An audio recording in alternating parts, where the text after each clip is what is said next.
बहुत समय पहले की बात है, चौथी सदी ईसा पूर्व में, जब रोम साम्राज्य अपनी शक्ति और वैभव के शिखर पर था। यह सिर्फ एक शहर नहीं, बल्कि दुनिया का केंद्र था। इसकी सड़कें संगमरमर से चमकती थीं और इसके भव्य मंदिर आकाश को छूते थे। रोम की शक्ति भूमध्य सागर के पार तक फैली थी और इसकी संस्कृति ने दुनिया को एक नया आकार दिया था। हर तरफ समृद्धि और आत्मविश्वास का माहौल था। इस महान शहर की रक्षा करती थी इसकी ऊंची और अभेद्य दीवारें और उनसे भी ज्यादा इसके महान सैनिक। रोमन लीजन, दुनिया की सबसे अनुशासित और शक्तिशाली सेना, किसी भी दुश्मन को धूल चटाने के लिए जानी जाती थी।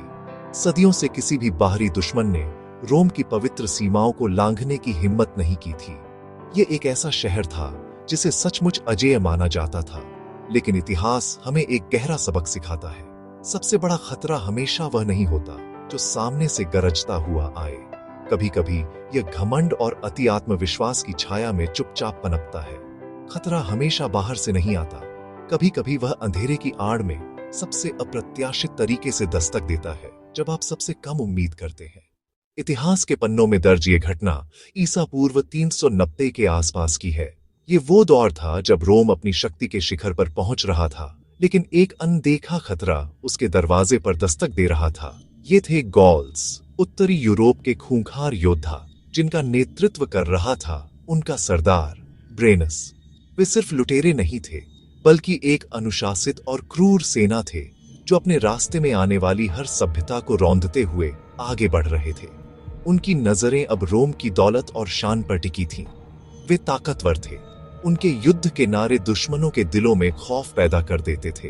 वे चालाक थे, उन्होंने हफ्तों तक रोम की दीवारों का अध्ययन किया, शहर की दिनचर्या को समझा और उसकी सबसे बड़ी कमजोरी को पहचाना, उसका अहंकार। वे जानते थे कि रोमन अपनी अजेयता के घमंड में चूर हैं और इसी घमंड को वे अपना हथियार बनाने वाले थे। वे बस एक सही मौके की तलाश में थे और वो मौका उन्हें जल्द ही मिला। एक अंधेरी, बिना चांद की रात, जब पूरा शहर गहरी नींद में डूबा हुआ था। रोम की गलियां सुनसान थीं और पहरेदार भी अपनी चौकियों पर ऊँघ रहे थे। हवा में एक अजीब सी खामोशी थी जो किसी आने वाले तूफान का संकेत दे रही थी।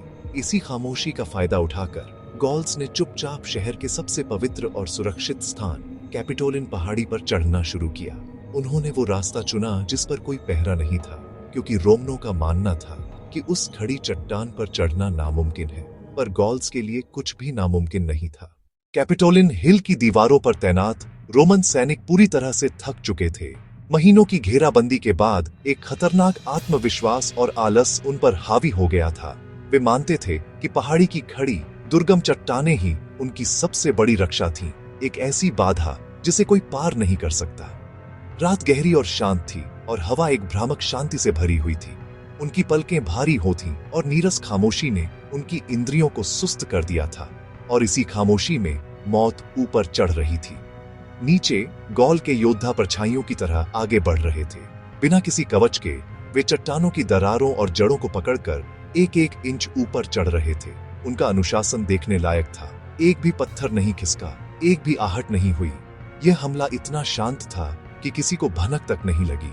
यहाँ तक कि शहर के सबसे वफादार रक्षक, तेज सुनने वाले कुत्ते भी गहरी नींद में सो रहे थे। वे अपनी ही सांसों की आवाज में खोए हुए थे, आने वाले खतरे से पूरी तरह अनजान। पहला योद्धा दीवार के ऊपर पहुंच गया, उसके पीछे बाकी भी आने लगे। रोम का भाग्य अब बस कुछ पलों का मेहमान था। सब कुछ समाप्त होने वाला था। लेकिन तभी उस गहरी चुप्पी के बीच कुछ अजीब हुआ। एक ऐसी हलचल हुई जिसकी किसी ने उम्मीद नहीं की थी। कैपिटोलिन पहाड़ी पर जूनो देवी का एक मंदिर था।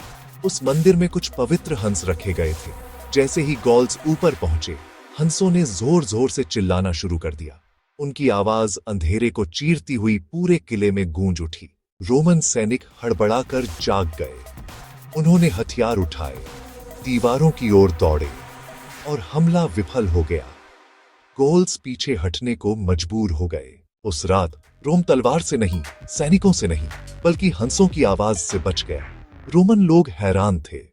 जिन जानवरों को कोई गंभीरता से नहीं लेता था, उन्होंने पूरे साम्राज्य को बचा लिया था। उस दिन के बाद रोम ने उन हंसों को सम्मान दिया, उन्हें भोजन दिया गया, उनकी रक्षा की गई और इतिहास में एक अनोखी कहानी दर्ज हो गई।